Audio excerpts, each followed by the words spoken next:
PGTA, that is pre-implantation genetic testing for aneuploidies, and non-invasive PGTA.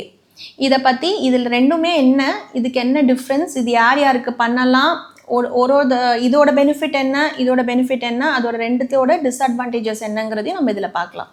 So PGTA அப்படிங்கிறது என்னென்னா, that is pre implantation genetic testing. இது எதுக்கு பண்ணுவோம் அப்படின்னா, கருவை நம்ம கர்ப்பப்பைக்குள்ளே போடுறதுக்கு முன்னாடி கருவிலேருந்து டெஸ்ட் எடுப்போம். தட் இஸ் பயாப்சி பண்ணி அந்த கரு குரோமோசோமலி நார்மலாக இல்லையா அப்படிங்கிறத நம்ம கண்டுபிடிக்கிறது தான் PGTA அப்படிங்கிறது ஆனியூப்ளாய்டி.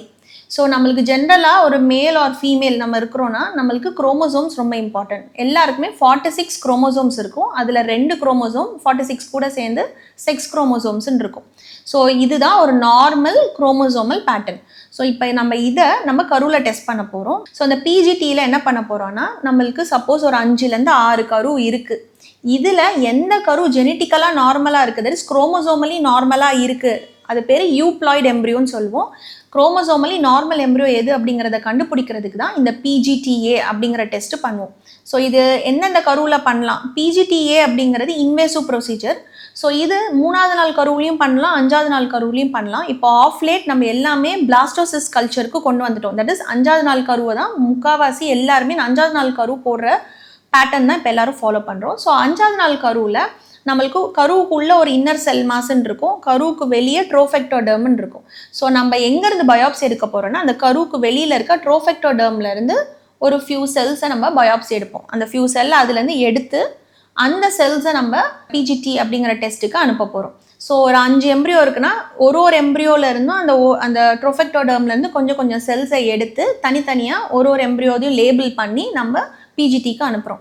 ஸோ இந்த PGTயில் என்ன பண்ணுவாங்க, இந்த செல்ஸை ஸ்க்ரீன் பண்ணி இந்த எம்ப்ரியோவோட குரோமோசோம்ஸ் நார்மல் இல்லையா அப்படிங்கிறத கொடுப்பாங்க. ஸோ நம்மளுக்கு ஒரு 20 டேஸ்க்கு அப்புறம் ரிப்போர்ட் வரும்.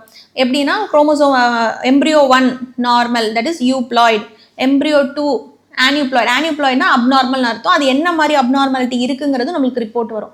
ஸோ இப்போ நம்மளுக்கு 5 அனுப்புகிறோம், அதில் 2 நார்மல், மிச்சம் 3மே அப்நார்மல், தட் இஸ் ஆனியூப்ளாய்டி, 2 தான் யூப்ளாய்டு, 2 தான் நார்மல். அப்படின்னா நம்ம அந்த 3 கரு அப்நார்மலாக இருக்க கருவை நம்ம ட்ரான்ஸ்ஃபர் பண்ண மாட்டோம். அந்த நார்மலாக இருக்க அந்த 2 கருவை நம்ம என்ன பண்ணலாம்னா ட்ரான்ஸ்ஃபர் பண்ணலாம். ஸோ நம்மளுக்கு chances of implantation, pregnancy rates ரொம்ப ஹையாக இருக்கும். ஸோ இதுதான் PGTA, that is pre implantation genetic testing for aneuploidy. இது நார்மலாக நம்ம ரொட்டீனாக பண்ணுறது. இன்னொரு டெர்மினாலஜி நான் இன்வேசிவ் PGTA அப்படிங்கிறது என்னென்னா, இந்த நார்மலாக இருக்க PGTAயில் என்ன பண்ணுவோம்னா, கருவிலேருந்து ஒரு செல்லை எடுக்கிறோம். So it's an invasive procedure. கருவை கொஞ்சம் டிஸ்டர்ப் பண்ணி தான் நம்ம செல் எடுக்க போகிறோம். ஆனால் நான் இன்வேசிவ் PGTAயில் என்ன பண்ணுவோன்னா, உங்கள் கரு நம்மளோட லேபில், IVF லேபில் ஒரு கல்ச்சர் மீடியாவில் தான் நம்ம கருவை வளர்ப்போம். ஸோ இது கரு என்ன ஆகுனா, அது வளரும் போதே அதோட ஜெனட்டிக் மெட்டீரியலாக கொஞ்சம் கசியும். ஸோ அதெல்லாம் அந்த மீடியான்னு சொல்லுவோம். அந்த டிஷ்ஷில் இருக்க மீடியாவில் கருவோட ஜெனட்டிக் மெட்டீரியல்ஸ்லாம் கொஞ்சம் கசிஞ்சு இருக்கும். ஸோ இந்த அந்த மீடியாவை நம்ம எடுத்து அதில் கருவோட DNAவை நம்ம எடுத்து நம்ம அதில் குரோமோசோமல் பேட்டர்னை செக் பண்ணுறது தான் நான் இன்வேசிவ் PGTA. இதில் நம்ம கருவை போய் டிஸ்டர்ப் பண்ணி கருவிலேருந்து பயாப்சி எடுக்க மாட்டோம். கரு செக்ரீட் பண்ணுற அதோட ஓன் ஜெனட்டிக் மெட்டீரியலை நம்ம ஸ்க்ரீன் பண்ணி கருவோட குரோமோசோம்ஸ் நார்மலாக இல்லையாங்கிறத பார்க்குறது தான் நான் இன்வேசிவ் PGTA. ஸோ இதில் டேமேஜ் டு த எம்ப்ரியோஸ் ரொம்ப மினிமலாக இருக்கும். ஸோ இப்போ இது ரெண்டுத்தில் எது பெஸ்ட்டு, PGTA பண்ணலாமா இல்லை நான் இன்வேசிவ் PGTA பண்ணலாமா அப்படின்னு பார்த்தா, நான் இன்வேசிவ் PGTA விட PGTA கன்வென்ஷனல் PGTAயில் உங்களுக்கு என்னென்ன பெனிஃபிட்ஸ்ன்னு பார்த்தீங்கன்னா, கன்வென்ஷனல் PGTAயில் அதோட ரிசல்ட்ஸோட துல்லியம், சென்சிட்டிவிட்டின்னு சொல்லுவோம், அது ரொம்ப high when compared to a நான் இன்வேசிவ் PGTA. ஆனால் அதோட ஒரு டிஸ்அட்வான்டேஜ் அப்படின்னு நீங்கள் பார்த்தீங்கன்னா, ஒன்று உங்களுக்கு எம்ப்ரியோவை நீங்கள் டிஸ்டர்ப் பண்ணுவீங்க, தட் இஸ் ஒரு இன்வேசிவ் ப்ரொசீஜர், அது ஒன்று. ரெண்டாவது, அதை பண்ணுறதுக்கு நம்மளுக்கு ரொம்ப நுணுக்கமாக ஸ்கில்ஃபுல்லாக பண்ணணும். So you should have a very much trained embryologist. உங்கள் கரு பண்ணுறதுல எம்ப்ரியாலஜிஸ்ட் ட்ரெயின்டாக இருக்கணும். அண்ட் மூணாவது, இதுக்கு டைம் ஆகும். இந்த ரிசல்ட்ஸ் வரதுக்கு இட் வில் டேக் 21 days கிட்ட டைம் ஆகும். And it is also little expensive. So இது இவ்வளோ ப்ரொசீஜர்ஸ் இருக்கனால இந்த PGTAவோட நார்மல் கன்வென்ஷனல் PGTAவோட ப்ரொசீஜர் காஸ்ட் அதிகமாக இருக்கலாம். ஸோ இதுதான் நான் இன்வேசிவ் PGTAவோட அட்வான்டேஜஸ் அண்ட் டிஸ்அட்வான்டேஜஸ். இப்போ நான் இன்வேசிவ் PGTA பார்த்தீங்கன்னா, இதோட ரிப்போர்ட்டோட துல்லியம் compared to the conventional PGTA கொஞ்சம் கம்மி. பட் என்ன அட்வான்டேஜஸ் அப்படின்னு பார்த்தீங்கன்னா, உங்கள் எம்ப்ரியோவை நம்ம டிஸ்டர்ப் பண்ண போகிறது இல்லை. And it is cost effective, not as costly as PGTA. And உங்களுக்கு இதுக்கு ஒரு ஸ்கில்ஃபுல் எம்ப்ரியாலஜிஸ்ட் தான் தேவை அப்படிங்கிறது இல்லை. யாருனாலும் இந்த நான் இன்வேசிவ் பிஜிடிஏவை ப்ராசஸ் பண்ணலாம். ஸோ இது 3 அதோட பெனிஃபிட்ஸ். பட் யார் யாருக்கெல்லாம் நான் இன்வேசிவ் பிஜிடிஏ கண்டிப்பாக பண்ணலாம் அப்படின்னா, சில பேருக்கு அந்த கருவோட ட்ரோஃபெக்டோடம் பார்த்தீங்கன்னா ரொம்ப மெல்லீஸாக இருக்கும். அந்த எங்கேருந்து பயாப்சி எடுக்க போகிறோமோ அந்த ட்ரோஃபெக்டோடம் ரொம்ப மெல்லீஸாக இருக்கும். இவங்களுக்கு நம்ம அந்த நார்மல் பிஜிஎஸ் பண்ணும்போது சில டைம் கரு வந்து ஈவன் தோ நல்லா ஸ்கில்ஃபுல்லாக பண்ணாலும் டேமேஜ் ஆகிறதுக்கு வாய்ப்பு இருக்குது. ஸோ இந்த மாதிரி ரொம்ப தின்னாக இருக்குது, எம்ப்ரியோட கிரேட் கொஞ்சம் மோசமாக இருக்குங்கிற மாதிரி பேஷண்ட்ஸ்க்கு நம்ம நான் இன்வேசிவ் பிஜிடிஏ வந்து அட்வைஸ் பண்ணுறோம்.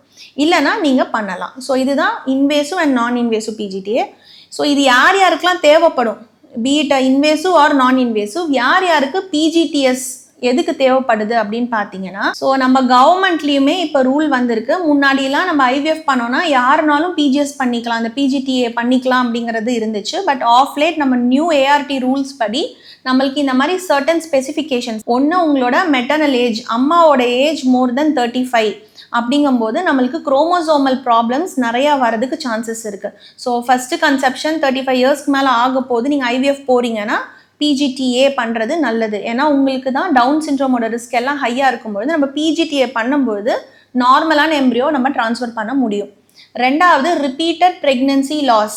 எல்லா தடவையும் கரு உள்ளே போடுவோம், கரு பாசிட்டிவ் ஆகும், ஆனால் அவங்களுக்கு வந்து பார்த்தீங்கன்னா அபார்ஷன் ஆகிடும். எதர் 7 வீக்ஸ்லையோ 8 வீக்ஸ்லையோ ஹார்ட் பீட் இருக்காது, இல்லை ஸ்பான்டேனியஸாக அபார்ஷன் ஆகலாம். இவங்களுக்கு கரு எப்படி இருக்குங்கிறத பார்க்குறதுக்கு பிஜிடிஏ பண்ணலாம். சில பேருக்கு நேச்சுரலாகவே கன்சீவ் ஆவாங்க, பட் எல்லா டைமும் அந்த கன்செப்ஷன் பார்த்தீங்கன்னா ஒரு 3 மாதத்துக்கு மேலே போகாது, வித்தின் 3 months அபார்ஷன் ஆகிடும். ஸோ இவங்களுக்கு அந்த இந்த மாதிரி பேஷண்ட்ஸுக்கு ஐவிஎஃப் பண்ணி அவங்களுக்கு பிஜிஎஸ், தட் இஸ் இந்த பிஜிடிஏ டெஸ்ட் பண்ணி அதில் எந்த எம்ப்ரியோ நார்மல் பார்த்து போடும்பொழுது நம்ம வந்து ரிப்பீட்டட் அபார்ஷன்ஸை அவாய்ட் பண்ணலாம். இந்த மாதிரி ஒரு ஸ்பெசிஃபிக் காசஸ் இருந்தால் மட்டும்தான் நம்மளால் இந்த பிஜிடிஏ நம்மளோட கண்ட்ரியில் நம்மளால் பண்ண முடியும்.